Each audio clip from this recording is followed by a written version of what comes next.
No COD points were spent in the making of this video. Hello there, welcome to the loot breakdown for the Resistance event supply drops, because I find spreadsheets fun to look at. Pretty late as expected, but I think this video will be less confusing and more interesting than the Winter Siege one. Less confusing because I didn't get interrupted halfway through the opening by a game update that changed the loot and the drops, making me split the table in half and try to explain that. And more interesting because I thought of a couple questions I wanted to answer for myself, and maybe you'll want to know too. One, I want to try to calculate or estimate what one of these supply drops is worth on average in terms of armory credits, because these roughly function like rare supply drops, and when you're looking at the contracts, well, 75, 125 credits for a drop is a good deal. 175, probably. 1175, like when the game launched? I don't think so, that doesn't feel worthwhile, but something in the middle, like 375, may be hard to say, and now that the event is over, we're back to having some of those. At what point is it not worth buying a contract? Maybe never if you only care about heroic weapons, but if you want to be completing collections with credits, that might be an interesting number to know. Question number 2, I want to take a look at all the available Resistance items and see how the rarity breakdown of what I get compares to how many items are actually in each rarity category. Basically, I'm wondering about the weighting put on each category, since I'm assuming there is some. Well, let's get into it then. First of all, here's the data of the drops I opened. 348 Resistance supply drops, all earned, not bought, of course, have to say that like 5 times. There were 34 days of the event, and I did everything, except those play 80 games for the epic bribe thing. Did that one time, didn't really care, and don't like AFKing. But the 6 contracts and 1 order every day, that's 7 times 34 days, plus 5 weeks of the event, so 5 times 3 plus 1 because of the 3 weekly orders and the 1 free drop each week. That's 258 drops in total, and I got the remaining 90 from that lottery after playing each game. Anyway, like last time, this table is split into the event collection items, which was the 1 item per drop, and the regular stuff being the other 2 items, which was a mix of the regular and Winter Siege, since the winter stuff was just merged in after that event. Well, I won't sit here reading off numbers. You can pause if you want to look it over. I think I've made it easy to read, just the number of items and the percentages there. But taking a look at the pie charts compared to last time, here is Winter Siege on the left and Resistance on the right. Looks like no crazy significant changes in the event loot pool up top. I was certainly a little luckier with the heroic items and Resistance, and in the regular items section down here, got some more rares this time it looks like. Otherwise, just small variations all around. Keep in mind, RNG is a thing. The sample size this time was better, but still not huge. Now taking a look at the breakdown of item type, looks like I got a bit luckier with the Resistance weapons as well. Also more emotes and many more pistol grips. It seems like they really cut down on the calling cards and emblems this time. And then with the other items, there is a very noticeable change here, being of course the reintroduction of armory credits as an item type, represented as purple. There were armory credits before Winter Siege and after, but they were turned off during that event for some reason. Not this time though. And along with that, the XP bonuses were also a good bit more common. Those are the 2 things I would consider to be completely pointless filler, going from 15% last time to 27% now, almost double. But before getting mad about that, actually if you look at the rest of the categories, it seems like the pistol grips are the category that took the big hit to make room for that. Everything else, the clothing, and most importantly the weapons, stayed about the same. So even though XP I can't use is insulting, and armory credit amounts that are like guaranteed duplicates is annoying, seeing as the weapons stayed about the same, I guess I don't really care about that change. That's the core of the data. Apart from that, I did keep track of the individual heroic items, heroic weapons being the only interesting thing to me. Only got 1 from Resistance, being the combat knife, but I did get 10 from the regular items, 2 of them being duplicates, but that wasn't so bad. Then from the bribes, I did get the Volk and the Reichs revolver, so that's nice. Also have the total XP amount here, which looks like a lot with the 7 hours and 8 hours, but as I believe I said in the opening, that really isn't very impressive. The weapon and division XP is completely useless to me, and the soldier XP is only 25%, so if you cut that down to a quarter, it's only a bit over an hour and a half of double XP. Not anything to write home about coming from 350 supply drops.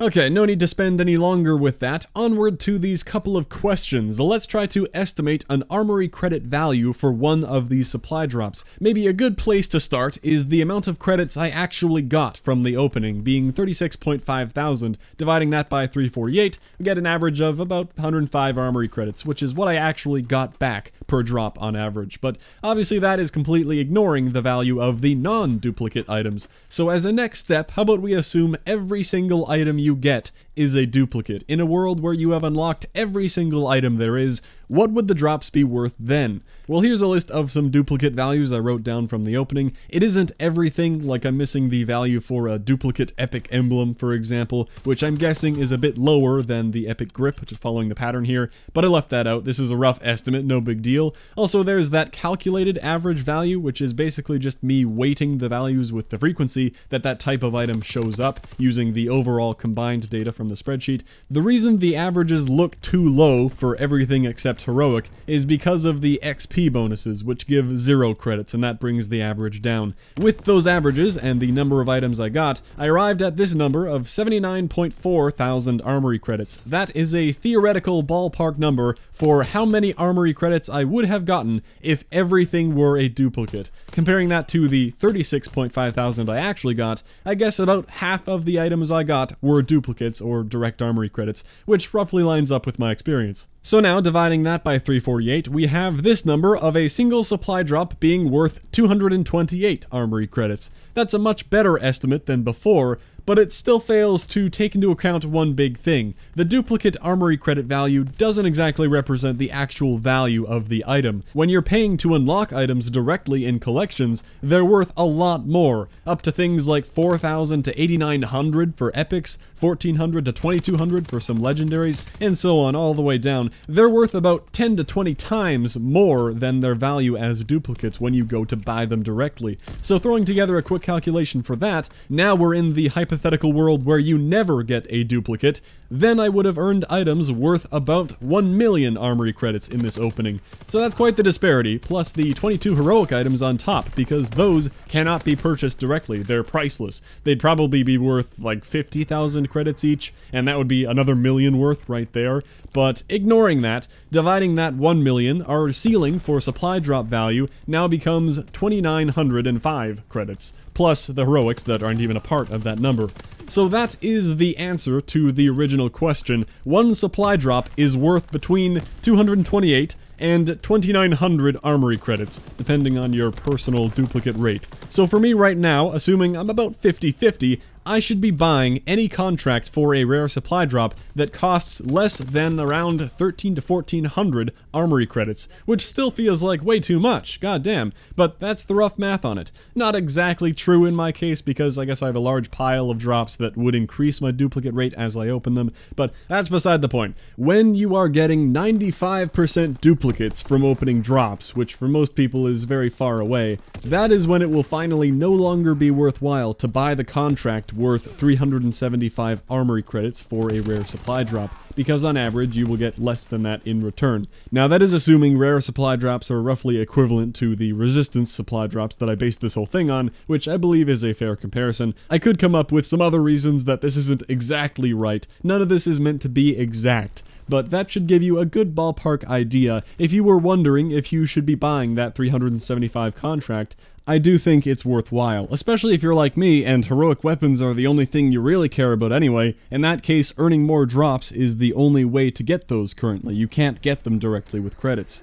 Okay, that's question 1. Question 2 is a simpler one. I wanted to know if the rarity is weighted, and if so, how much. Okay, well then we need a list of the resistance items, and thanks to Spraz on Reddit who compiled exactly that, it may be missing 1 or 2 things, but again, this estimate doesn't have to be perfect. I'm going to cross out the 10 epic items that you earn from completing collections, because those are irrelevant for this, and I counted up the rest of them. You can see that here. Right away you can tell the number of items in each rarity category does not at all correlate to what you actually get, so they clearly have to be artificially weighted, otherwise epics would be the most common thing you get, then commons and heroics, then rares and legendaries. Definitely not the case. Some people seem to think that if Sledgehammer were to add 10,000 common pistol grips, that filler junk would decrease their odds of getting heroic weapons, but I don't think that would happen at all. I think it would only make it harder to get the other common items. I imagine the rates of the other rarities of items would stay the same. When they add heroic pistol grips and heroic emblems, that is the only real filler that stands in your way of getting heroic weapons. There isn't much further analysis I can do here, but I can attempt to apply some human-friendly weighting numbers to try to make this match what I actually got in the opening, and this is what I came up with. If I make commons 2.5 times more common, I leave rares the same, I cut legendaries in half, epics down to 1/4, and heroics down to 1/8, with that weighting on these items, that actually matches what I got shockingly well for such human-friendly numbers. In reality, I doubt this is how they're actually doing things. I'm sure it's a much more complicated system, but that should give you a pretty good idea of how the items appear to be weighted. Cool, I guess? I'll just briefly mention this here as well, although it's not useful at all. I also added up the item types from that list, and looking at this, you might think, whoa, 8.2% of the items are weapons, but in reality, you only get 1.4% weapons? Wow, they're artificially weighting by item type as well. It's rigged to not give you weapons. Same with clothing at 27, cut in half down to 13. But hold on a minute, that is not right. There are no common and rare and legendary weapons, so obviously you will see those come up much less frequently. Same with the clothing. There are some common and rare and legendary helmets, which I do include as clothing, but all of the outfits are legendary and heroic, so that really skews things. That would completely explain not seeing 8% of your items be weapons. So there is no evidence here that points towards there being any weighting on the item type, only clearly on the item rarity here. I would imagine, just pure speculation here, when you call in a drop, the game rolls for the rarities of the items first, kind of like exactly what you see when you get showed the backs of the cards, and then it picks a random item of that rarity with either no bias on the item type, or if there is a bias for item type, it would be very small. That's most likely an incorrect oversimplification of the supply drop system, but it makes sense to me, just a theory. Well, those are the 2 questions answered and all the data covered. If you've made it this far, you must be the type of person to find this mildly interesting as well, and not incredibly dry and boring, which I would also understand. Hopefully you did learn something neat. Like last time, in conclusion, who in their right mind would spend money on these things? This video covered nearly 350 drops. That's 500 to 700 US dollars. Holy crap, dude. For what? A few heroic weapons with a side of depression? I would not have spent $20 for all these drops. Of course, everyone is free to perceive value differently. I just don't see the value in this stuff. What I hate about saying that, though, is that it sounds like I'm saying only World War II supply drops suck, when really, I've never been interested in spending money on these drops. The value has never been there for me, and I fear if some Activision person gets that general feedback from people that the supply drops are bad, they're not worth the money, that they will assume, okay, I guess we should go back to having weapons in the drops, which would suck. World War II has been better at that than any supply drop COD so far. I don't hate the supply drop system in this game. They're actually cosmetic only for the most part, and we're in mid-March. The 2 revolvers are the only weapons that haven't had a special order, but they could be purchased with credits. Nothing is locked behind RNG. There is no need whatsoever to spend money. These are all good things. Yet I fear they went too far towards making them crappy, and that will make them think that they have to go back to having weapons in drops, when in reality, they could make a better cosmetic-only crate that most people would be fine with cooler and more unique rewards, custom streaks, equipment, more weapon-focused customization, and less of the emote phrases, too many grips, low armory credit values, and XP that is useless for most people. There is a middle ground, and I hope they find that in Black Ops 4 maybe, and they don't feel like they have to go back and leave cosmetic-only behind. Conclusion concluded. I don't think I'll be doing another one of these breakdown things for the next event for the combined reasons of I don't know what it'll be about unless I come up with a couple more questions to answer. Without those, this video would have been pretty dumb. I think just looking at roughly the same data every time will get boring. And also, it is pretty time consuming to carefully go through the recording and count everything up into a spreadsheet. So if there isn't much of a reason to make the video anyway, I'm happy to skip doing that part. I still do want to do a commons versus rares eventually, but I think I'll have to only count up 200 of each or something. It would take literal days to comb through video of 1,000 supply drops, which I'm not far from having. Anyway, that's all for this analysis. Thanks for watching. I'll catch you next time.